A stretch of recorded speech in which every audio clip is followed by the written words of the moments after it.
Sometimes it's easy to forget that Brian is even a dog, given that he walks and talks like the world's most pretentious human, so today we're going through some of Brian's most iconic moments where he lets his animal side show. Starting with the time Stewie asked for Brian's help braving the scary world of showering and old world harm, although some doggy PTSD keeps him from being the best person he could have asked. Baths kill Chris, and I will not become another statistic. Next time I bathe, I'm taking a shower. So Stewie's ready to upgrade from baths to showers, but he needs a little hand-holding to make the jump. Though when he asks Brian, the dog isn't exactly jumping at the chance. Brian, I need your help to take a shower. Shower? No way. Dogs and showers don't mix. Neither do dogs and human women, but that hasn't exactly stopped you from trying to screw up the gene pool, has it? But it seems like showers were Brian's own personal Vietnam, the horrors of which he never truly recovered from. Peter tried to bathe me from the side, but then he realized it'd be easier if he got in. Okay, that's a little more understandable. Seeing a sight like that is damaging enough to warrant you collecting veteran benefits. But just look at how our country treats our shower survivors. I didn't get a parade. Hell, I didn't even get a chew toy. Thank you for your shower. But this time we'll be 100% free of Peter's birthday suit, so Brian eventually agrees to join in. Just two dudes taking a shower together. What could be more innocent than that? You ready, Stewie? Yep, even got some decals for the shower floor. I see you went with the flower design. Hey, if this is how the both of them are going to go out, you might as well die surrounded by dozens of fake flowers. With a moment of truth at their doorstep, it's time for them to finally say what's been on their minds. You have a nice I see it a lot, I don't say anything, but it's nice. Glad he could get that off his chest. Something tells me he'd want it somewhere other than his chest, but that's not important right now. So they hit the water, and while it seems pretty chill at first, they accidentally up the pressure, suddenly blurring the lines between the bathroom and Guantanamo Bay. Now it's too hot! Now it's too cold! My God, how does Chris stay in here for 45 minutes? You'll learn when you're a little older and have had your mind ruined as well. But as the water starts to rise, Stewie realizes that this shower has become a bath, and he knows just how to get them out of this mess. A decade's worth of Meg's hair! Oh, that's gross! No, it isn't. It's our lifeline, Brian. Well, two things can be true sometimes. This is becoming closer to actual Vietnam than the last time Brian showered. But with a little strategic rappelling and circus swinging, the two managed to escape the waterboarding rectangle. We are never taking a shower again. Agreed. Yeah, keep pooping your pants and rolling around in the dirt and see how long that's allowed to last. Brian might try to seem like he's more man than dog, but even he understands the horrors of being in a stream of water he can't chomp his way through.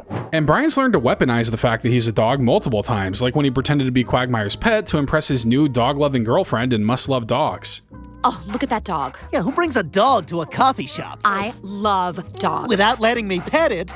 So Quagmire strikes up a relationship with Carrie, an avid dog lover, which pretty much goes against everything Quagmire stands for. And this guy doesn't stand for much, so you know it's a big deal. But not only does he lie about liking dogs, he also lies about having one. The dog park. For our next date, we should bring our dogs there. Next date? Absolutely.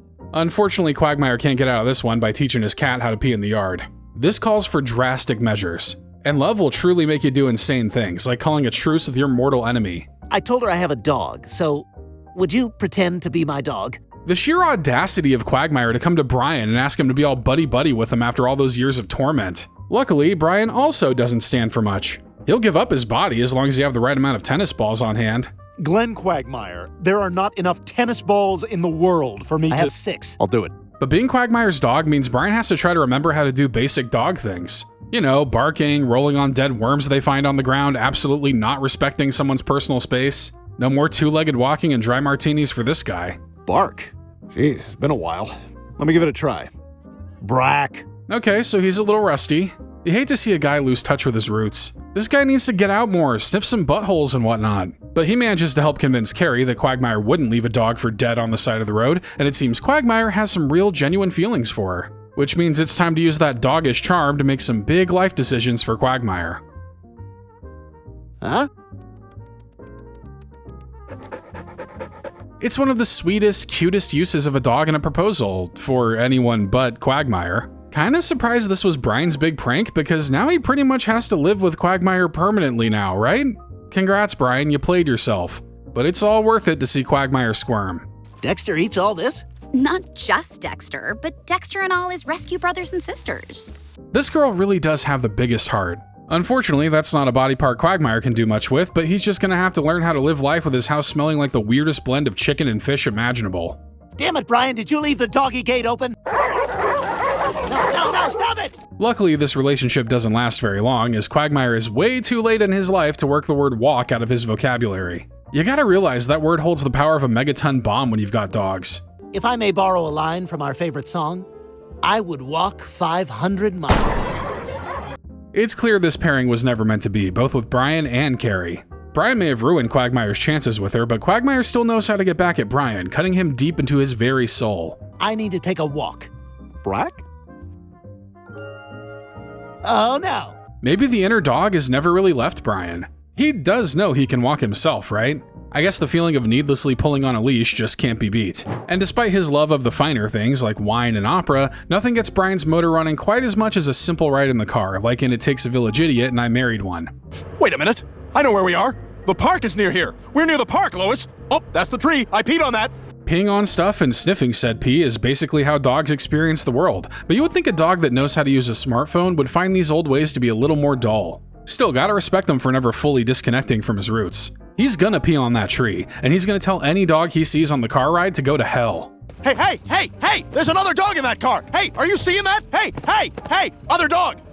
You. But Brian isn't always this hostile with other dogs, as he tends to take part in the time-honored tradition of being loud as heck late at night for no good reason, as seen in New Kidney in town.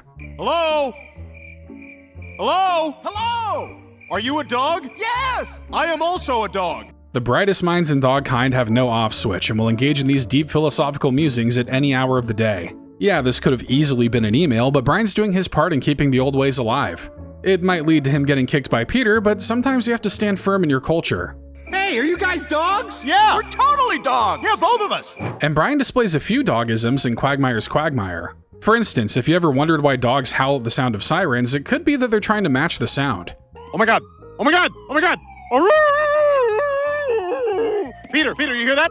I think everyone within 50 miles can hear that, but just in case, Brian's gonna make sure the whole town knows that there is in fact a siren. Thank you for your service, Brian.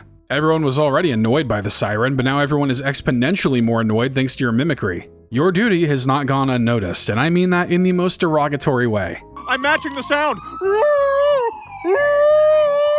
Is what I'm doing helping? And later in the episode, Brian also partakes in one of the more unsightly habits dogs engage in, and it's probably the one that disgusts Stewie the most. Brian? Oh, hey.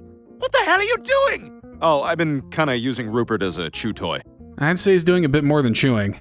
At least he has the decency to have Rupert face away. Makes it much easier to imagine it's anyone but Brian back there. Hopefully some of Brian's chewing is being done in service to Rupert, or is Brian more of a selfish lover? I thought you liked Oscar better anyway. Well, I just changed my mind. And you know Rupert's a dude, right, you gay lord? But there are some aspects of Brian being a dog that Stewie actually likes, especially when it manages to save their lives, like when they were trapped in a block of ice and Road to the Multiverse.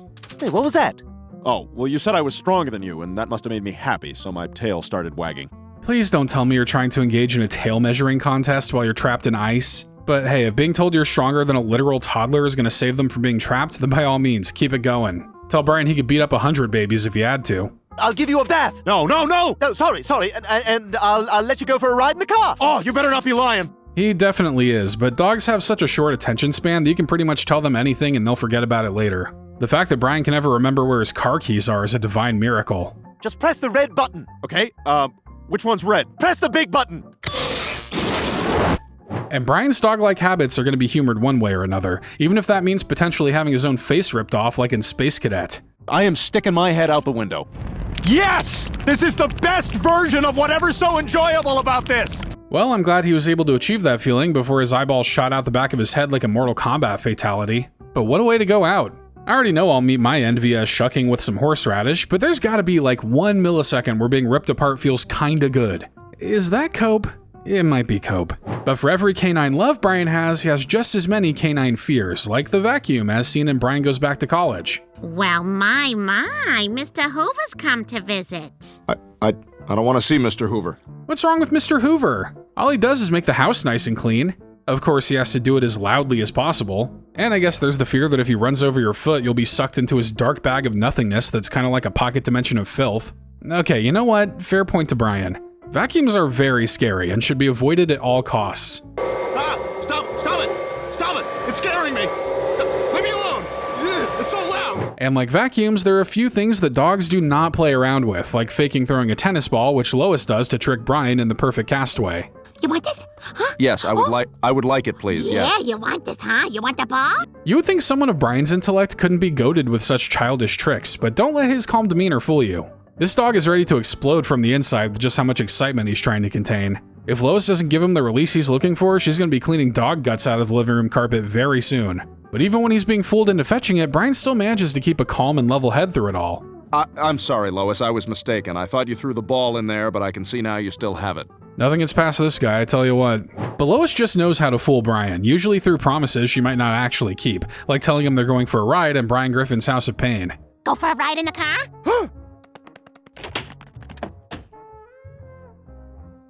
Come on! Yeah, I'd be mad too if someone promised me something and then didn't give it to me. But Brian can drive a car. Does that not give him the same satisfaction as riding in one? I guess it just isn't the same if you're not unbuckled, jumping all over the seats, ready to fly headfirst through the windshield on too hard a brake.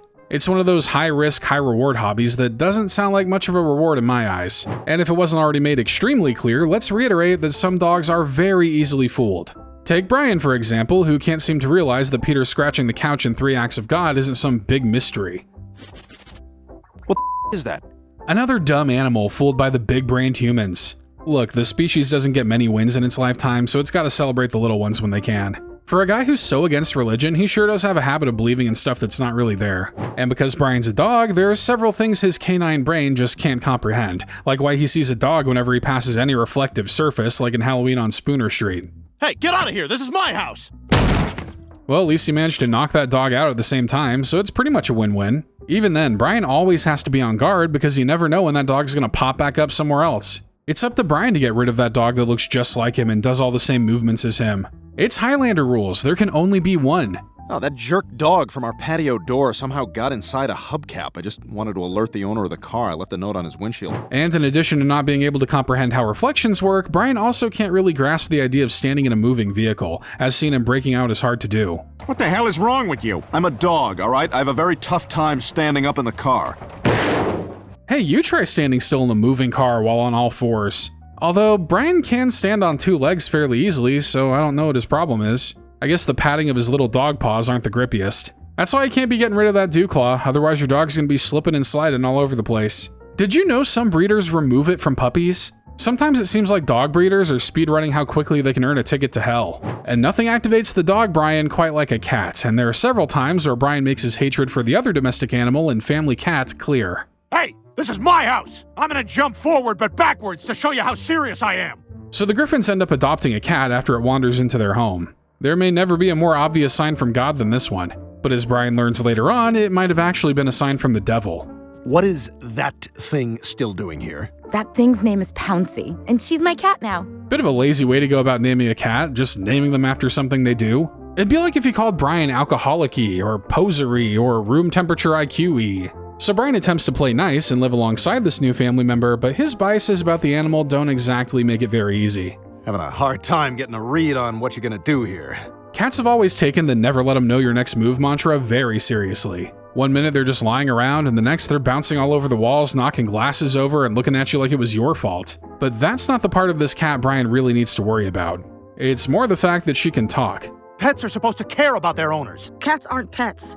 Humans are the pets. It is kinda weird that a guy who owns a car and has had multiple jobs still considers himself a pet. But I guess if you're not pitching in on the mortgage, you should be made to wear a collar and forced to sleep at the foot of the bed. Just a few ideas for you if your roommate ever can't make rent. But Brian isn't gonna just lie down for some cat. Fate whispers to the dog, "You cannot withstand the storm." The dog replies, "I am..." Ow! Okay, he might. But Brian had every right to be cautious about this cat, as Pouncy practically brainwashes Meg and threatens to turn her into an eternal cat lady unless Brian can stop her. He'll get there eventually. He wouldn't be doing his species justice if he didn't fill up the pee tank to hit every tree on the way to save Meg. But Brian isn't able to defeat the cats on his own, and it actually takes an unlikely sacrifice from Quagmire to save Meg. Okay, sacrifice is a bit dramatic. This was the path Quagmire was already heading down, he just sped up the final result by a few years. Quagmire, no! It's okay, Brian. I'm already gone. And it's at that moment Brian and Meg realize that the dog and owner relationship is a two-way street. Both could have put more effort into being there for one another. All Brian wants is to be loved by his family, even Meg. He might want that a little too much, though. Me and the peanut butter are heading up. See you in 7 minutes. But even though Brian has been quite noble before, he still falls for some of the same old tricks in the dog book, like running to the sound of an opening can and Get Stewie. Neighbor concert, please. Oh, I'm a dumb dog. Don't be so hard on yourself, Brian. People have been floating through the air to the nearest pie for generations. You're definitely not the first person in history to be food motivated. But it still does make you a little dumb. But Brian doesn't even fully understand his animal instincts, like whether or not he should consider the mailman friend or foe, as seen in 12 and a Half Angry Men. You get out of here, I'll kill you! But come back tomorrow, same time. I get very sad on Sundays when you're not here. On one hand, the mailman is just a public servant providing a much-needed public service. But on the other hand, there's no telling what evils that guy could bring to the house. He could be carrying anthrax, or a bomb, or an anthrax bomb. Better to be safe than sorry is probably what Brian thinks, but you can't blame him for being sad when he has no one to bark at on Sundays. Actually, you can. Just be quiet for a day, jeez. But if there's one thing Brian knows he hates, it's squirrels, and they better not take a step onto Brian's yard like in Tom Tucker, A Man in His Dream, or else he's gonna have some strong words for them. Hey, get out of here! This is our yard! You don't belong there! Don't you touch anything! I told you all this yesterday! And he will continue to tell them this for as long as he lives. Or as long as the squirrel lives, which is honestly not very long. They usually live no more than 10 years, but they're so prone to getting hit by something or falling out of a tree that it's usually drastically less than that. I don't know why Brian has to waste all of his energy on them. The natural order seems to sort them out just fine. And if you're not a squirrel but Brian still hates you, he's got other ways of dealing with you, like giving your rug a nice new brown streak like in North by North Quahog. Get out of my house, Benji. Well, fine. If you're gonna be that way about it, maybe I'll do this. Yeah, look at this. Stop that. Oh, yeah. Okay, we've probably all thought about it, and I'm not gonna sound like a weirdo when I say this, but that probably feels good as heck to do, right? If there's any of you out there that have their own place, their own carpet, and are willing to devote your body to science, get back to me on how efficient it is. It's about time we tapped into some new butt-scratching tech. Oh boy, that feels so good. Stop it! Stop it! That feels so good. But because he's a dog, Brian falls victim to many of the control methods his species has to deal with, like bark collars, which get thrown on him unwillingly and 1 foot in front of the mother. What the hell's going on over here? You've been barking all morning. Yeah, you're welcome. I'm protecting the neighborhood. So Brian's doing his civil duty by barking into the open air to make sure no harm comes to the neighborhood. I'd explain to you the intricacies of how that works, but it would take the length of an entire college course to explain it. But Quagmire doesn't need any explanation. All he knows is it's loud and he's going to take care of it. This here's a court order that says you have to wear a bark collar until the complainant is satisfied you can obey the local noise ordinance. Completely forgot you can just have the police tell you to legally shut up. No wonder Karens are the way they are. Do you think we can do this to people too? I got a few people in my neighborhood who might just need a shock to the system. Ow, damn it! Ow! So now Brian has to reckon with the fact that he can't just yell at every single person who walks by the house. I know, what a concept. But that doggy brain just can't be trained out of what it has ingrained, so it looks like Brian's gonna be stuck smelling like burnt hair for a while. Was that a good purr? Ow! Sorry, Brian, she says no. But two can play at this game as Brian sneaks into Quagmire's house and slaps one on him as well. There's no way Quagmire hasn't tried this out in the bedroom at least once, but it still sounds like too much to handle for him. What the hell? Ah! Ha ha! Ah! Ha ha! Ah!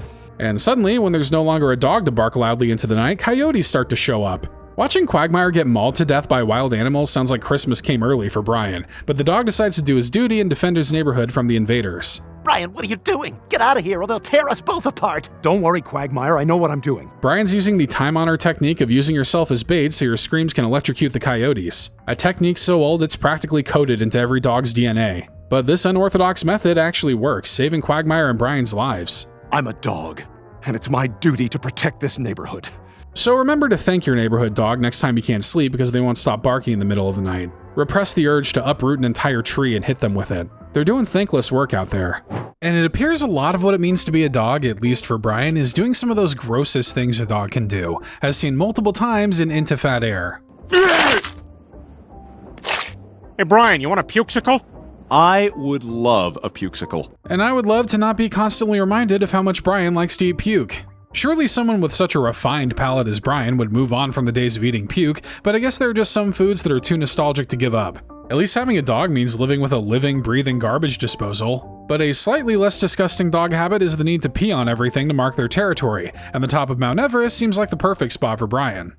I don't really know what the point is. I mean, there's no way other dogs can smell this. Trust me, Stewie, they'll know. So does this mean Brian can now claim dominion over the whole world, or just the dog world? I'm sure either way, he'll be a just and benevolent ruler with pukesicles for all. Is there any way I can opt out? I'm a filter feeder, but even I have some standards. But a much less gross consistency with dogs is the fact that they're colorblind, which really calls into question just how well Brian can drive, as shown in Carter and Trisha. I'm afraid you ran a red light. Your license, please. I swear, Joe, the light was still gray when I went through it. But even though colorblind people can't necessarily see color, they can still tell which part of the traffic light is illuminated. I feel like Brian uses that I don't see color line a lot to win some good boy points every now and then. Just ignore the annoyingly progressive dog. If you look away from him long enough, he'll lose interest in you. But you can't let a dog think they have all the power, otherwise they'll walk all over you, which is exactly what happens to Peter, forcing him to put Brian through obedience school in Once Bitten. Is everyone warm in here? Is it warm? Brian, are you feeling all right? Yeah, I'm fine. It just seems kind of... So after Brian gets sick, the vet prescribes him a collection of pills to take. But these aren't your average pop them in the mouth and chug a glass of water kind of pills. No, these have a much more fun manner of insertion. Peter and Brian had better get real familiar real quick. They only come in suppository form. It means they have to be inserted into the patient's anus.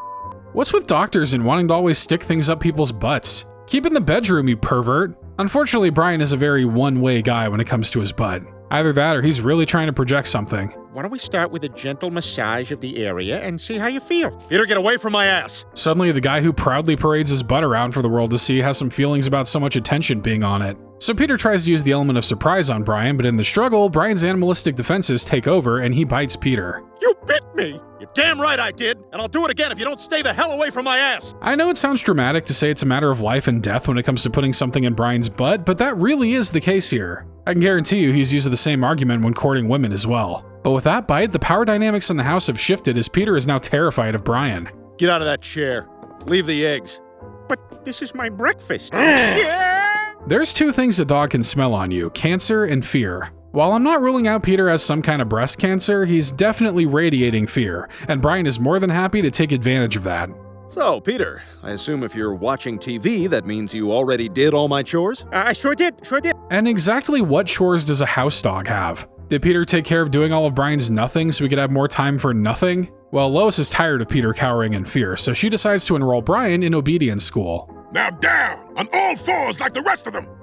That's right, we got ways to break your spirit. He wasn't lying.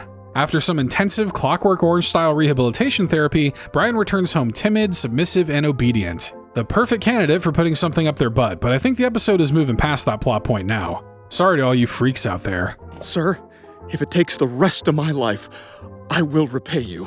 Who's this puss? And now that Brian knows who's in charge, he resorts to acting more like a regular dog than a person. He's lucky Peter doesn't hold any hate in his heart after what happened. He might not even remember it. I'd wager he probably has brain cancer on top of the breast cancer. Permission to take fast, tiny bites of my own tail, sir? Granted. But Peter comes to realize he doesn't want Brian to be this doormat of an animal. Heck, he doesn't even really want him to be his dog. He wants his friend back, someone who would find peeing in Meg's bed hilarious. Pee in her bed? I could never do that. That'd be peeing in the house, and that's bad dog stuff. What a nerd. You think you're too good to pee in Meg's bed? Suck it up and get to spraying, freshman. But Peter knows he doesn't want to keep living like this, so he decides to do something noble to set the balance of the house back in order. Ah, damn it! What the hell, Peter? You touch a man's butt unwarrantedly and he'll throw away all allegiance to God, man, and country. But Peter reassures that what Brian did was okay, and Brian drops the wet noodle act and reverts to the old dog Peter knows and loves. This one goes out to all the brave men and women who had no choice but to have to put something up their dog's butt. You guys really should be eligible for discounts after going through something so traumatic. But sometimes dogs aren't all walking butt jokes. Sometimes they're pretty cute, like when they lie with their chin on the arm of the couch and switch the flip. I'm just gonna lie down on the couch with my head on the armrest to accentuate how sad I am. Dogs are always so cute when they're sad, and I mean that in the least psychopathic way possible. Don't be going out of your way to make dogs sad just so they can look cute. I promise they're just as cute rolling in dirt or biting their tail. But when they throw in that little exhale through their nose, it's game over for me. You know what my response is to that? A through-the-nose dog exhale. And another cute, silly habit dogs have is accidentally farting themselves awake, something Brian is certainly not immune to, as seen in The Juice is Loose. Hello? What? Who's there? What's going on? Probably the only time in history where farting manages to be somewhat cute. We laugh, but humans definitely do this too. There's just something our body's trying to tell us that we need to hear right this second. Listen to your body, or else you may run the risk of having to buy new sheets in a much darker shade than the first. And dogs can be quite cute doing things they aren't even allowed to do, like eating food off the table in a way only dogs can, as demonstrated in Family Guy Light. Just gonna do a little pause on the table, side of the mouth dog eating. Just look at him go. You're really gonna tell this little freak no? Well, I mean, you probably should, otherwise he's about to have the strangest, grossest poops he's ever experienced. But still, you gotta respect dogs for shooting their shot even when it's a detriment to their own health. Who's our brave, stupid boy? When you do have to reprimand your dog, there's no more efficient way than with a dog whistle, which is exactly what Lois does to get some information out of Brian in When You Wish Upon a Weinstein. What are you doing? Oh, you don't know that either. Everyone thinks they're strong enough to endure torture until they're actually inflicted with it. Well, not me. I'm cracking in an instant. Want my social security number? 3 digits on the back of my credit card? The code to the country's nuclear weapons? I don't have them, but I'll definitely get them for you. And Brian doesn't stand a chance either, almost immediately folding after experiencing the high-pitched whistle. They're in Vegas getting a quickie bar mitzvah. What? But Lois isn't the only one who weaponized the whistle against Brian, as Stewie's also done the same in the episode Big Trouble in Little Quahog. Now all I have is this dumb whistle. Doesn't even work. Ah, what the hell? So they're just handing out dog whistles at kids' birthday parties? Why not throw in some rat poison and dark chocolate while you're at it? Really make it your one-stop shop for all things harmful to dogs. And in case you ever wondered what a dog whistle actually sounds like to dogs, this episode answers that long-pondered query. Dog whistle! Dog whistle! Where are you, dog? Rest in peace, Gilbert Gottfried. Life isn't nearly as loud or as grating without your heavenly voice. And this isn't the only dogism from this episode, as Brian also freaks out when Stewie comes home with cat face paint on. Brian's life really is just one dumb incident after another. Whoa, easy, boy, easy. It's just Stewie in a kitty costume. But if you want to really control a dog, you already know the magic words you need to say. Just make sure you actually follow through on them, unlike what Peter did in Underage Peter. Come here, boy. Come on. Hey, what's up? We going for a ride in the car? That's actually on Brian for automatically assuming that just based on Peter's cadence. Just because you use that style of talking doesn't mean it's always going to lead to something fun. You want to file your taxes? You want a quadruple bypass surgery? See? Listen to the words, not the way they say them. Don't ever do that unless you have a car ride to offer. But dogs are just as capable of making humans feel uncomfortable, especially with their habit of bringing their owners dead animals, which Brian thinks will make the perfect Christmas present in Bill and Peter's Bogus Journey. Oh, what is it? A little birdie? Oh my God, it's dead! Brian! If Lois knew just how hard it was to catch those things, she might have been a little more thankful. And whatever happened to the it's the thought that counts anyway? I think thoughts that involve blind bloodlust definitely count too. At least Chris knows how to properly respond to a gift like this. Brian, I love it! I'm gonna call you Sticky Head. I love you, Sticky Head. But Brian doesn't understand a lot of things, and using the toilet happens to be one of those. Also in this episode, Lois tries to have Brian become potty trained, but it doesn't exactly work out. After all those years of free pooping in the yard, you think a white porcelain golem with a drooling mouth is gonna suddenly sound appealing? Oh God, careful, careful, careful, careful. Well, if he can't conquer his fears, there's only one option left for a dog, and that's throwing a diaper on it. Don't feel shame, Brian. We all return to diapers eventually, and you missed out on the first half of having them. Just enjoy the smell of baby powder and grit your teeth through it all. They see your diaper and think, ew, that dog is sick, he must be dying. I hope it doesn't leak on our carpet. And sometimes you just have to remove dogs from the room entirely, because you just know they'll be sniffing around the party looking for crumbs to eat, like in Coma Guy. Hey, is the party good out there? Can I come out? No, Brian, you're fine in the kitchen. Ironically enough, Brian actually would have been an ideal candidate for this book party, but unfortunately, his being a dog greatly outweighs his being a reader. He's definitely LARPing as one of those, and it's not the one that requires you to wear a collar. Oh, come on, Joe just dropped a cracker. But sometimes you just gotta let the dog have a little food, whether it be because of pity, or if you're Chris, reasserting your dominance in the hierarchy like in The Blind Side. What, you got a problem with me? You think I'm gross? Don't do that. What's the matter, Brian? Hard to ignore a perfectly good handful of chewed up food? The hard part's been done for you, all you have to do is lick it up. Of course, it'll make you look like a gross degenerate of a creature, but some temptations are just too hard to ignore. I figured half-eaten food wasn't in that criteria, but here goes Brian proving me wrong. Yeah, this is what you are, and this is what I am. But if there's one thing a dog loves more than some floor food, it might just be an old chewed up rope. Brian loves it so much that it actually leads to him getting all of his teeth knocked out of his mouth and Brian the closer. I can suck on it for the flavor, I can thrash it around, pretend it's a snake. Sometimes I just bite it like this. Rope! It's like watching a toddler turn anything it can get its hands on into a toy. Which means this little demonstration has just fired off every neuron in Peter's brain, and now he just has to have that rope.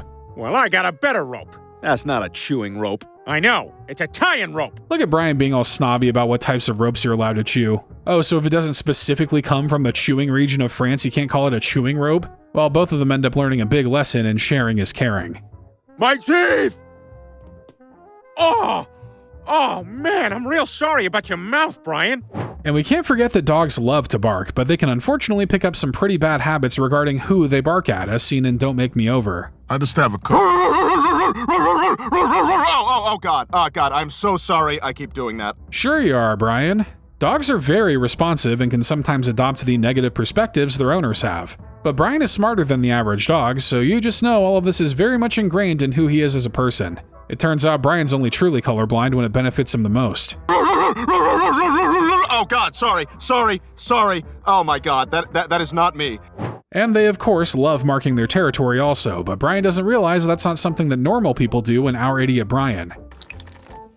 My locker. Meg, I thought we were going to try to work on that.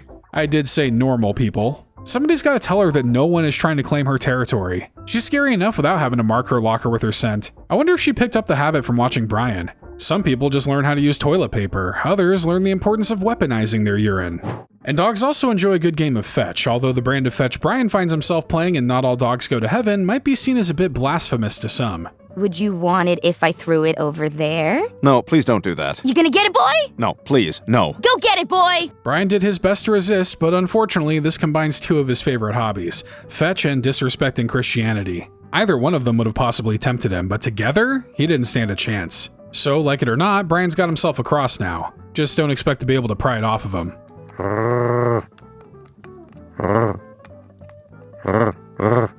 And Brian would have to experience what it's like to live life as an outside dog when a spray from a skunk gets him banned from the house and Meg stinks. Oh, you don't like smell, huh? Well, sniff on this! So despite the family's best efforts to clean the stink out of Brian's fur, they just can't stand to be in the same house as him, so to the great outdoors, he's gotta go. I'm not usually one for keeping dogs primarily outside, but you're left with not many options when your pet becomes toxic. Until the smell wears off, you're staying outside. Outside? Lois, I'm an inside dog. I'm an inside dog! Well, it'll be good for you to rough it for a few days. It'll be just like camping, only with more uncomfortable sleeping arrangements, a lack of good food, and a greater fear of the nighttime world. So, no, wait, yeah, it's pretty much just like camping. I was so cold, and you have no idea how many terrifying things there are out here in the dark. And it's this traumatizing ordeal that seems just ripe enough for Stewie to riff with Brian on. It really goes to show that Stewie and Brian's friendship only goes so far. Taunting him with food and internal heating doesn't make him sound like much of a friend. More like a guy whose pillow needs a good pooping on. Throw me a jacket or something, huh? Nope, you'll stink it up. Also, since you've been out there, I've stopped sneezing, so this might be permanent. So if Brian's going to want to survive the harsh wilderness of the backyard, he's going to have to start fending for himself, which means catching his own food. Once you snuff the light out of something, it makes it much easier to feel nothing at all. So I've been told.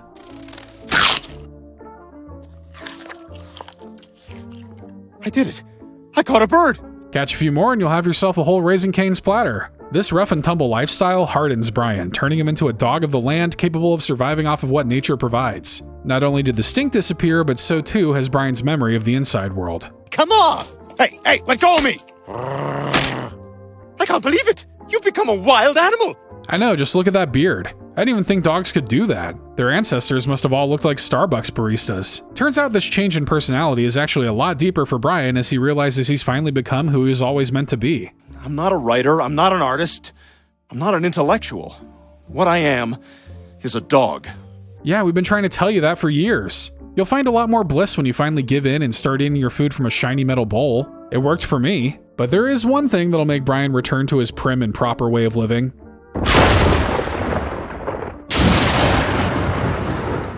Stewie, get the hell in here! But we want to know what your favorite moment of Brian being a dog is down in the comments. And if you enjoyed this video, don't forget to leave a like and hit the subscribe button to catch even more great Family Guy videos.